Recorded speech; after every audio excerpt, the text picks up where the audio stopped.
Well, the Wednesday Night War has just passed. I know some of you are getting sick and tired of hearing it because we all know the results of every single time when I do this, but it doesn't matter, so we're just going to review it anyway. So, all of that is coming up on Deleted Wrestle Zone.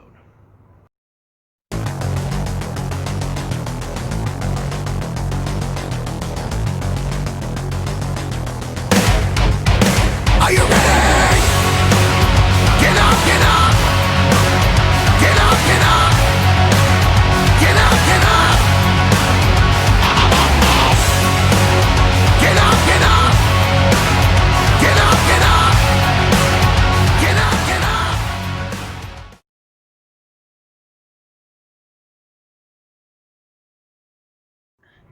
Hey everyone, welcome to Deleted Wrestle Zone, all things pro wrestling from AEW, NXT, New Japan Pro Wrestling, Impact Wrestling, the National Wrestling Alliance, many promotions, wrestlers, matches, and championships. I am your host, J-Rod here. Before I start giving the results of the views and ratings for both AEW Dynamite and WWE's NXT, as you guys may or may not have heard, John Cena got married a few days ago with his girlfriend. I forgot her name was Shay, I think. So basically, all we can do is say congratulations to John Cena. Good for him, and I know some of you probably are happy because we all know that his ex was riding his coattails or whatever has been going on between them. But congratulations, John Cena. Now let's get to the beginning. What we're going to talk about. As you know, AEW are celebrated their very first year anniversary since they've been already the first year anniversary for Dynamite, and it still goes strong no matter what. No matter what you WWE fans think, they're not going nowhere. The ratings are the truth. They're saying they're here to stay. Now, if you have a problem with it, don't watch this. But let's review the views and the ratings from both shows. AEW Dynamite received, for the total viewership, 826,000 views, compared from last week 753,000. So they did a lot more better. However, never mind. The ratings, they received a 0.30 on the 18 to 49 demographic. Last week, on the other hand, they only had a 0.31. So it was okay. So basically, it's not the end of the world for them because of that. Now let's look at WWE's NXT. They received a total viewership of 651,000 views, compared to last week to 639,000 views. Now, for the ratings, they received a 0.17. Last week, it was 0.16, which is okay. So basically, nothing has changed. But however, last week it was a little different because there was the debate for the vice presidency. That's the reason it's been going on. But it did show that AEW is still going strong. They're having great ratings, great viewerships. So that's pretty much it that's been happening. So all we can say is congratulations to AEW. You guys passed 1 year on Dynamite. And I can't wait to see you guys do more. But let's review AEW Dynamite.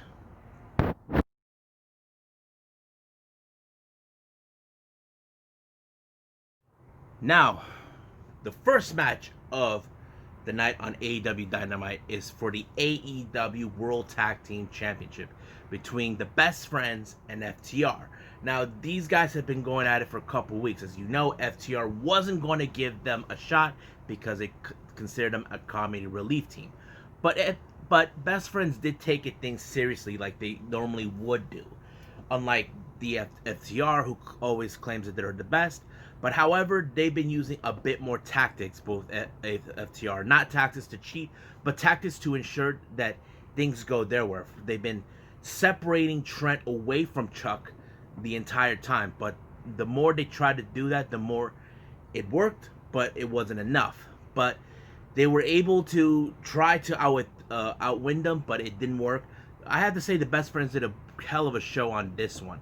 And it was so amazing to see it.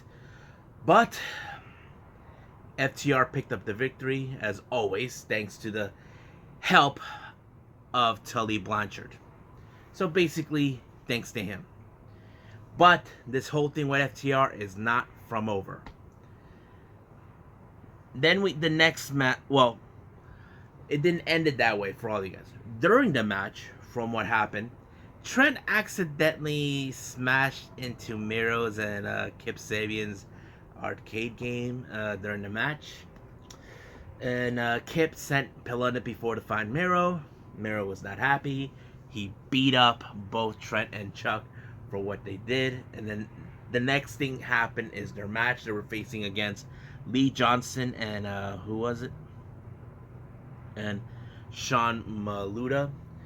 Well, the entire match was all Miro. He just beat them both sensibly all by himself while Kip is like pacing back and forth with the broken video game controller right there. So they're not happy, and Miro picked up the victory using the camel clutch, saying that that you break my shit. So basically he's not a happy camper. So basically he is pissed. So we're not sure if this is going to be a rivalry now between Miro and Kip Sabian against the best friends. So we'll just gotta wait and see what happens next. Now, during that time, after the match between Miro, Kip Sabian, and that, Lance Archer attacked Jon Moxley out of nowhere in the backstage area, tried to ensure that he is either out and hopefully he'll drop the title or whatever the scenario was. And that's how it happened. They even separated them. This whole rivalry between them is getting very, very tense as always. And I'm pretty much certain that Jon Moxley's not going to let this put him down as always. Now, this is what happened next. This is what they announced. As you know, they're throwing a little tournament for the determine of the #1 contendership coming up next week. They're going to start with that, with the finals going all the way to Full Gear, and they will determine who will be the next challenger for the AEW World Title. We do know we got Penta, we got Phoenix, we got Wardlow, Jungle Boy, who else? Joey Janela, and I'm trying to think of anybody else. Hangman, Kenny, and I think I said Wardlow, and I forgot who else. But basically, it's an 8-man tournament, so we'll see who's gonna go down. But the first match, one of the matches they announced, is Penta versus Phoenix. So this is gonna be interesting how we're gonna go. Now, next thing we see is MJF and Wardlow coming out. Now, MJF called out Jericho. Now, as you know, something has been tensioning about. Some of the Inner Circle members don't like MJF. And the other hand, if you guys remember, a couple weeks ago, MJF forgot a jacket that he was going to give to Sammy Guevara. So he got him a jacket, but not the right size. So basically, Sammy is not too pleased with the whole thing. But however, MJF seems to admire Chris Jericho, but however, Jericho doesn't know what to make of it. So MJF somehow is trying to say to him, even though he doesn't want to say it, but he wants to, but he can't say it. So he's telling him he possibly will probably hypothetically, whatever, wants to join the Inner Circle. That is something that the other Inner Circle members are not kind of,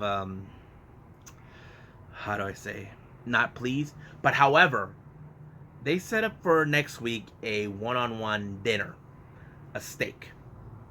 So basically, that's what's going to happen next week. So basically, they're going to discuss, like, the invitation or something. I don't know. But we'll just wait and see what happens. Next thing we have is Britt Baker, of course, taking Tony Schiavone out for a spa.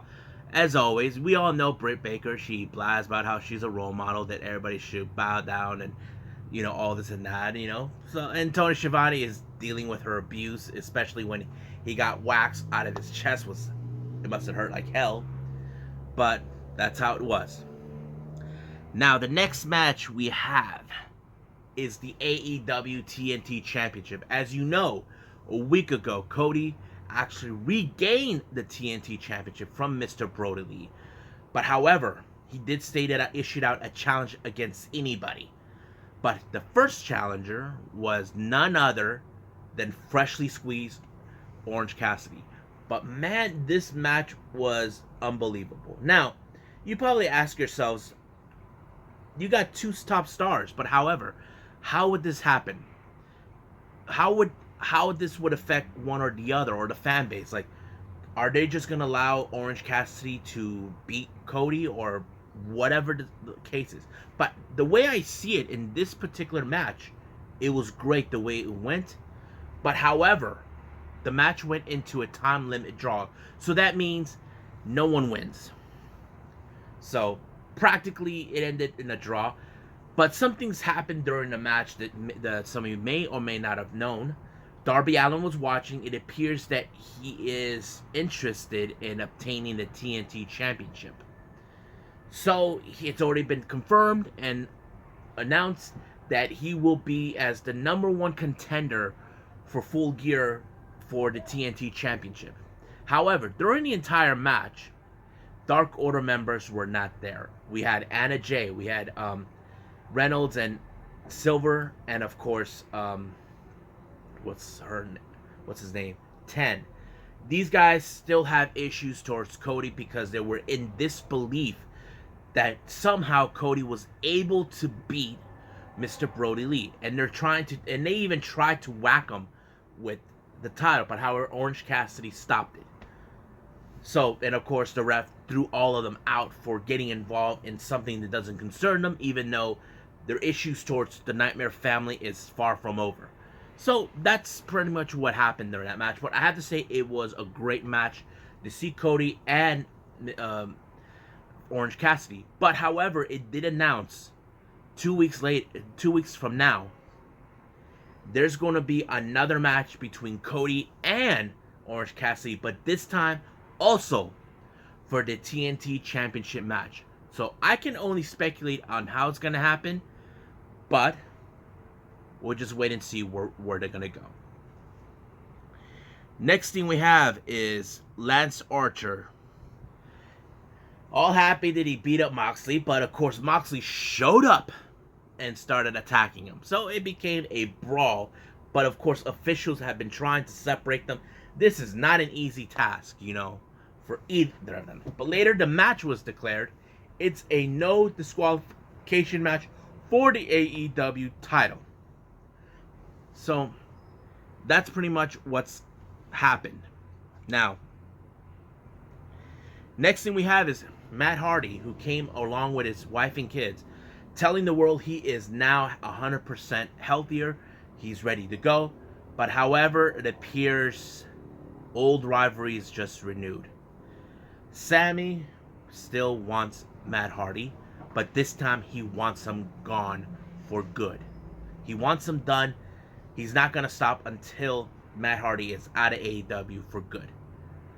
But of course, Matt Hardy replied, if that's what he wants, then that's what he's going to get.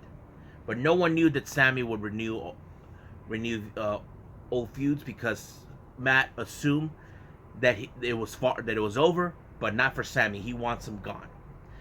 So we'll see about that, how that goes. Now, as you all know, much like what's going on with the world title, AEW tag team titles will be on the line in the future, but this time they're looking for #1 contenders. So next week, they started out bringing out every tag team group they have. Butcher and the Blade, members of Dark Order, either Reynolds and Silver, along with 10 and 5, Private Party, and I can go on as much as possible. So they were doing that little lotto thing where you pull out, and they called out many of 4 of the tag teams who will face off next week for the #1 contendership. The first team they called out is Private Party, which I'm very happy with. Then the next team is Silver and Reynolds, which Silver's happy about it. Next team is the Butcher and the Blade. And the 4th team, Tony Schiavone and FTR are not happy with it, but it happened. It's the Young Bucks. So basically, they told Tony Schiavone they're not here to super kick them. They super kick Silver and Blade. Now, you ask yourselves, why they haven't attacked FTR? Let's look at it this way. How many people are going to be super kicked? But why? Why they haven't super kicked FTR? There's a reason. Play psychology here with me for a minute. The more people they super kick, who do you think the people who were super kicked are going to blame it on? FTR. They're the ones who started it. They say they had nothing to do with it. Well, the more people get super kicked because of what they caused, well, they may have no other choice but to force them to challenge the Bucks for the titles. So we'll see how that goes.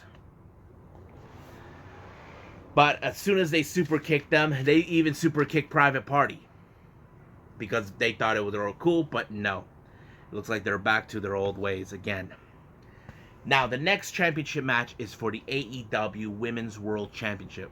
Hikaru Shida versus Big Swole. Now, this is one of those matches you got to enjoy as well. Now, I know there has been criticism for AEW with the women's division, but I have to say there have been some times they stepped up the game with certain wrestlers, like we just saw Thunder Rosa and this and that. But having Big Swole in it, it kind of made it more and more sense for all of us because it needs more credibility. And there were people talking about Tessa could she ever go with AEW. We'll talk about that in the final thoughts in a bit. But a great match. I enjoyed it. I loved it. And Hikaru Shida retained the title, so she will continue on to and on a note here, she is the longest reigning women's champion, longer than Rio. So we can't wait to see Rio back. I know she's stuck in Japan since the pandemic happened, but I'm excited for her to come back. So let's move on from that.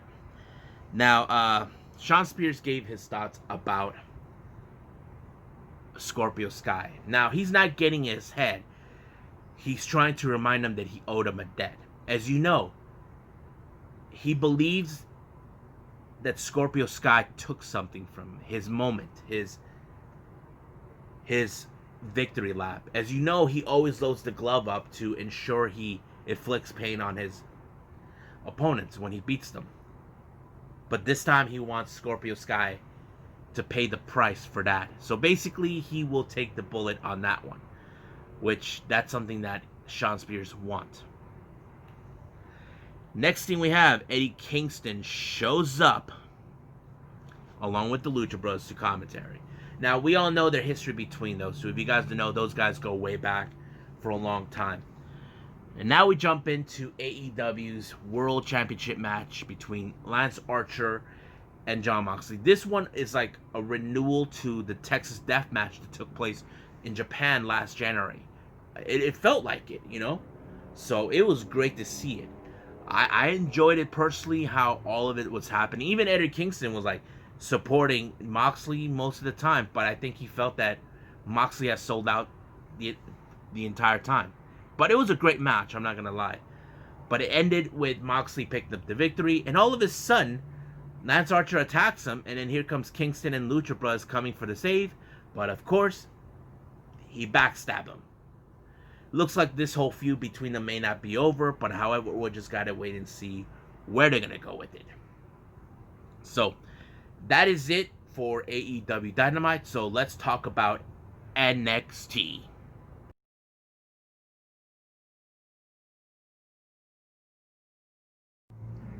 Okay, so NXT right now, they're almost a couple weeks away to celebrate the return of Halloween Havoc. If you guys are not familiarized with that name, it's an old pay-per-view name that they used by WCW back in the day.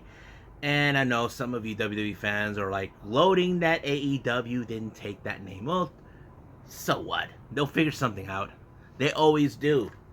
The problem is, some of these names that were being used were created by the late American Dream, Dusty Rhodes.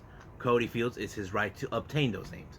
But we'll see how that goes. But right now, let's just talk about NXT. The first match is for the number one contendership for the NXT Tag Team Championship. We had UE members, Bobby Fish and Roderick Strong, versus Orny Lorcan and Danny Burch. Now, people talk about the Undisputed Era, that they're no longer that dominant force that has been causing havoc throughout the entire time of NXT. Orny Lorcan and Danny Burch are one of the tag teams that are favorites that people would love to see win. But it was a hell of a fight between both teams. And of course, Kyle O'Reilly was right there on the side. You know, he wasn't cleared to wrestle, but apparently he did stated that he is going to be cleared to wrestle by next week. However, Adam Cole is still recovering from the bruised ribs by Rich Holland from TakeOver 31. But it was a good match. I'm not going to lie about that. The entire match, you see Breezango actually scouting. So who most likely will win it? And it turned out the winners are, surprise, surprise, Undisputed Era. So they're trying to set up the second wave of the prophecy, obtain more gold as they should have done long time ago. So congratulations to these guys. So they will be facing the NXT Tag Team Champions. Now, as you all know, what happened on NXT 31, Finn Balor had a broken jaw and they actually had to do surgery. But however, the status of the title, that is something that is still up in the air. It's still no word on that. The only person that could give into what's gonna be happening with it now, but we'll just wait and see until later on. William Regal will give his statement on that. Later, they throw in like a little video promo of Ember Moon. We all know Ember Moon was a former NXT Women's Champion. Not until she actually went to the main roster, we all thought the same thing, that she's going to do some good. 2019 was not a good year for her since she got injured with the Achilles heel. We all assumed, like everyone else did, that her career was over. But however, things have turned for the better when Ember Moon returned back to NXT, and we can't wait. Now, she made it perfectly clear she does want the NXT Women's Championship. But however, her main focus is to go through every women's in the roster, which is kind of a perfect a setting for her, showing that she's not just gonna cut in the front line. She may have to go through Indy Hartwell or Xia Li, Kaden Carter, Casey Canzaro. I can go on, as much as possible. But that's what she's planning to do. Work her way up to obtain the NXT Women's Championship. The next match we have Ashante D. Adonis versus Jake Atlas. It was a pretty much of a short match or so, but however, throughout the entire match, Adonis was distracted by Joaquin Wilde and Raul Mendoza. They haven't forgotten what he did during the Cruiserweight match where he helped Isaiah Swerve Scott when they were trying to interfere, and they wanted payback. But however, Jake Atlas won the match by pinning the submission. But however, when he saw that they were taking out Adonis, he stepped in to help him. But the more both Mendoza and Wilde were trying to retreat, here comes their boss. As always, it became a 3-on-2 scenario. But here comes Isaiah Swerve Scott with the equalizers, the chairs, and Legado backed off. So this rivalry between Scott and Santos is far, far from over. So hopefully by next week we'll probably see a 6-man tag team between those two teams. That's going to be a very interesting setup to see. Now, the next thing we have is an interview with the Garganos, going with that whole thing with the Gargano way. As you know, Johnny Gargano is determined to win the North American Championship away from to be the first ever power couple. Candice is getting another shot to face Shotzi Blackheart for the #1 contendership for the women's title. So that was going to be set. So they believe their destiny is right in their grasp. They came up short back on TakeOver 31. So we'll see how that goes from there. As you know, Austin Theory has roaming his big fat mouth to everyone, especially Gargano. So Gargano was going to teach him a lesson. So much of the match, it did show Gargano was dominant, but however, Austin Theory turned it around and turned it into his favor. But it wasn't enough to stop a guy like Gargano. Even though Austin Theory is determined to prove a point that he as well deserved everything, that he believes that he should be in a Hall of Fame now, receive a championship that way. So basically, Gargano just taught him a lot of lessons, and hopefully he just learns from it, even though he's still cocky. So it was a good match for that one. Now, as you all know, Raquel Gonzalez has been one of those women that is stepping up to prove she's dominant. But however, there is another dominant person. So she is sending out a message to Rhea Ripley that she wants a piece of her. And they nearly did. But however, it's already been announced that Rhea Ripley and Raquel Gonzalez will face off at Halloween Havoc in 2 weeks' time. I'm excited to see who of these two women is going to walk out as the dominant biggest woman ever in the NXT. Next up, we have the number one contendership for the women's championship. We had Candice LeRae and Shotzi Blackheart. Now, Shotzi Blackheart, we all know she had her a match against Io Shirai. It was a great match. She even pushed Io Shirai to her limit. But however, Candice still believes she was so close in obtaining the title and this and that. So it appears like Candice was trying to find a way to pick up a victory, much like Shotzi Blackheart. But however, it went into Candice LeRae's favor. She had help from an unlikely alliance with Indy Hartwell when she gave her a brass knuckles, and she knocked out Shotzi Blackheart, ensuring she gets a victory. The ref didn't see it, but he was suspicious. So we'll just wait and see what's going to happen with that. Now, as you know, there's this unlikely tag team duo. We're talking about Drake Maverick and Killian Kane. As you know, he's been trying to team up with him, and Killian Dane keeps punching him. So they try to come. Maverick was trying to come up with these ridiculous things for their tag team thing. You know, I thought it was so funny. It feels like a Abbott and Costello show or a movie. But yeah, I thought it was funny. But Dane wasn't having it. I expected it much anyway. Now, the next match was Aaliyah and Robert Strong with the surprising return of Toni Storm. I was so excited this year. You know, I've been a Toni Storm fan for almost a couple years, but it's great to see her. She hasn't missed a beat whatsoever since the start of pandemic. We know she's been in NXT UK, but now she is in NXT right now. So I'm excited. It was a great match nonetheless. So she picked up the victory on this one. Now, as you know, William Regal has to deal with a lot of stuff. One of them was, of course, he's concerned over the match between Io and Candice, so he said that he might have to do something about that. And of course, Gargano and Priest, so he said he may have to do something about that. But as soon as he was trying to give information about Finn Balor's status, we just haven't got the word. He got interrupted by Xia Li and her whatever he is called, Boa, whatever he does, I don't know. She wants a match next week, so he will put it in a consideration, you know, because we all know Xia Li hasn't been in a good positive mood since she's been on a losing streak, so she's been asking for it.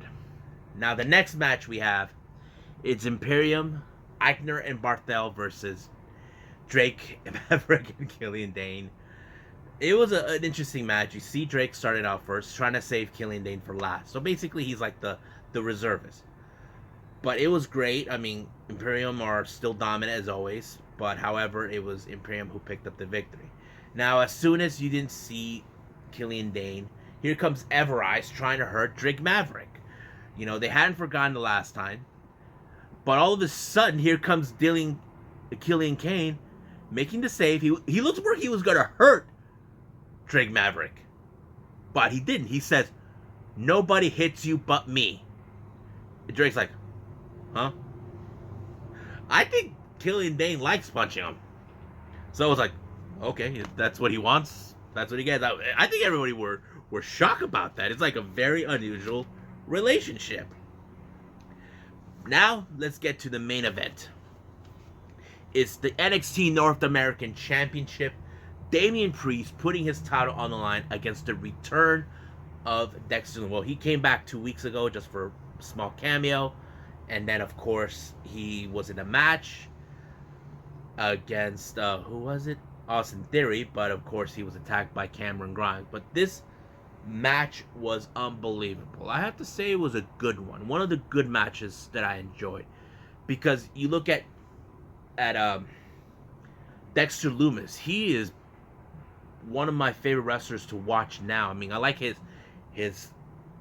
the way he has that sadistic eyes when he looks at you, like he looks like he's gonna torture you, take you to his basement. And Damian Priest, man, he's now becoming a big star. But it was a great match.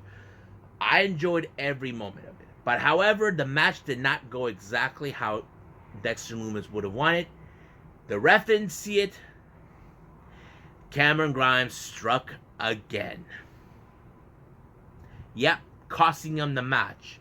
I don't think Priest or the ref knew what happened, but it didn't end right there.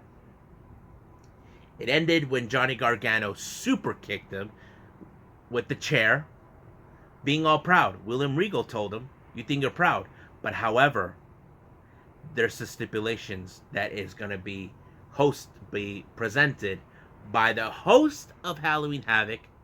We're referring to Shotzi Blackheart. And she told them, "Let's spin the wheel." So basically, there's stipulations now in place, which it's gonna mess up Gargano and LeRae's plans to obtain these titles, which Gargano just knows he has to find a way to ensure nothing goes wrong, because they've been determined to prove they will be the first power couple in WWE history and reshape NXT under their way. So they're not happy about it. But that's going to take place in 2 weeks. So I hope you guys love the NXT. So let's go through the final thought.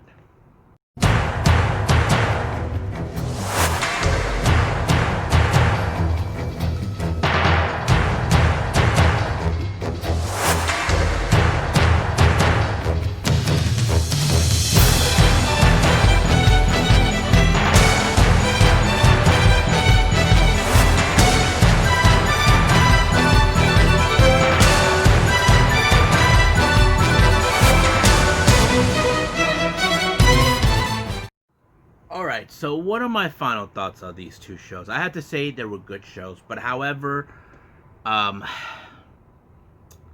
appears to me, I feel right now that AEW had the better shot because great opening with the tag team titles, midway the TNT title, and of course the World Heavyweight title, and somewhere in the middle, the women's title. I think they did a great show putting all 4 titles on the line.